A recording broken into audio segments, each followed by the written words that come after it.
All right, time for another edition of the Panjandrum. Got a confession to make on this one. For a large percentage of my life, in the most extreme of circumstances, I've been called a thug, a gangster, a hood, or something of the sorts. And the confession is that I liked it. Every single time I was called any of the aforementioned, I liked it. I like it. You may ask, why would he like to be called something that has a negative connotation? Great question. The reason why I like it is because we live in a country that was founded by criminals, thugs, gangsters, and hood individuals. If you look at the most successful families in American history, at some point you're going to find some thugs, some gangsters, and some hood individuals. So when you call me this, though it's intended in most instances to be a negative and to be of detriment to me, I look at it as you acknowledging my desire to elevate the status of my family via my legacy, so that one day my children, and maybe it'll be my children's children, or maybe my children's children's children's, will have the luxury of living within a bubble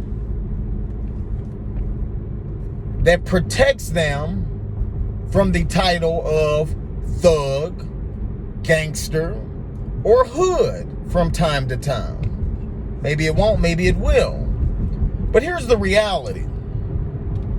Let's look at the founding of this country. And I want anyone who's ever been called thug, gangster, or hood with a negative connotation to really take this journey with me as we go through this thought experiment. We got a country that was founded on the backs of free labor. Free labor that was taken in the most gangster, the most thuggish way possible.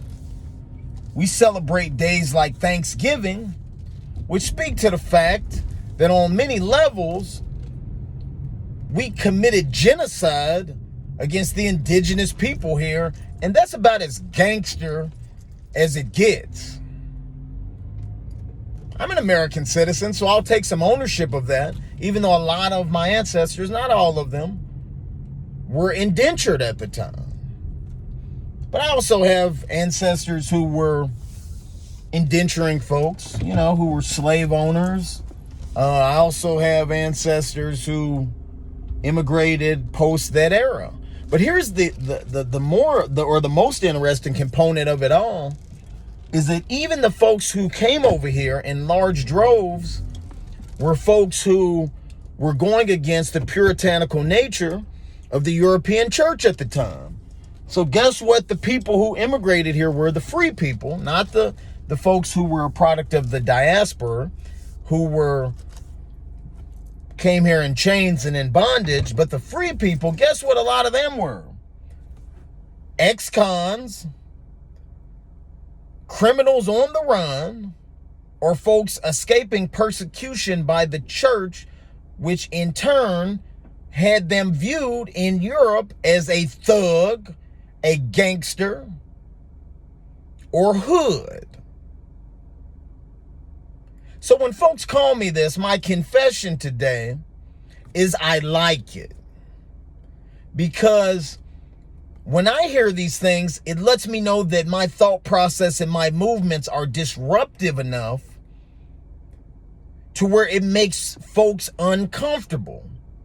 And this country has a long history, at least the successful folks in this country, of making the status quo uncomfortable in some way, shape, or form, disrupting, whether it be the economy, whether it be the global communities we interact with, whether it be paramilitary or whether it be economically. We are a disruptive country. We have a history of disruption, and that history of disruption has created great wealth for many of families. And in addition to that, that history of disruption has positioned us as the leaders of the free world. So I won't expound too long on this subject, but I just wanted to make that confession as a quick hit of the Panjandrum. When folks call me a thug, a gangster, or hood, I like it. It's a beautiful day. Make the most of it. Carpe diem. I'm with it as always. Lego.